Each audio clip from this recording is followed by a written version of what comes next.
As soon as the only thing you have to hold on to in this world starts to go awry and do things that you don't quite understand, you suddenly throw it out and devalue it. Can I really be so arrogant as to dismiss and deassign value to the existence and qualities and properties of an atom just because it defied my understanding of it? Just because it does things that I didn't fully understand? No, you would change your understanding of the atom. And an atom being not as emergent as the human brain, and us not even understanding the fundamental mechanistic function and turning points of access to consciousness. Like, we don't get the gears. We don't see why it's happening in the brain. We call that an illusion. We say, oh, it's glitching, or it's lying, or it's stupid, or it's describing one thing as another. But really, it was that other thing.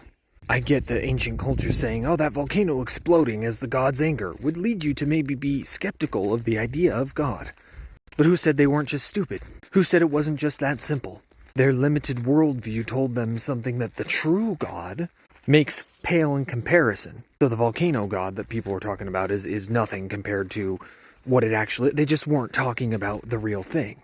You can't just throw it all away and sweep it under the rug without becoming ignorant. Of course, you could do it and then you would become ignorant of someone who's an atheist and has no knowledge, astral projecting, and some will scoff right at that part of the talk. It's like, nope, not astral projection. That's bullshit. Oh, they saw a six-winged entity that was watching them really hard but didn't have eyes. And then they go and discuss this on an online forum, and people are like, oh yeah, no, that sort of sounds like a seraphim, interesting. And other people are having this happen spontaneously. So they had an experience, and they're reporting back to it, and they're seeing other people who had that experience, and are like, whoa, me too, like, that's crazy. It wasn't Bigfoot that I saw, otherwise I'd be going and talking to the Bigfoot astral projectors. Almost as if these things have an external reality to them.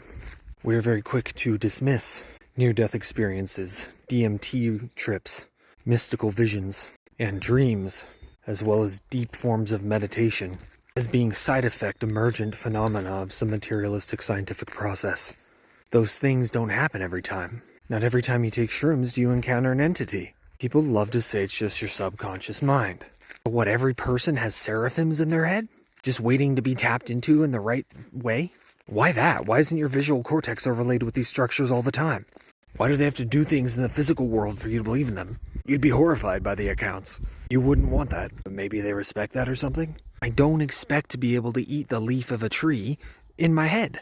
Why would you expect that these things must have some physical existence? If your eyes were plucked from your head, or you put in a sensory deprivation tank, you wouldn't just say there's no physical world. Why then, because there's a physical world, do you think that there's no immaterial?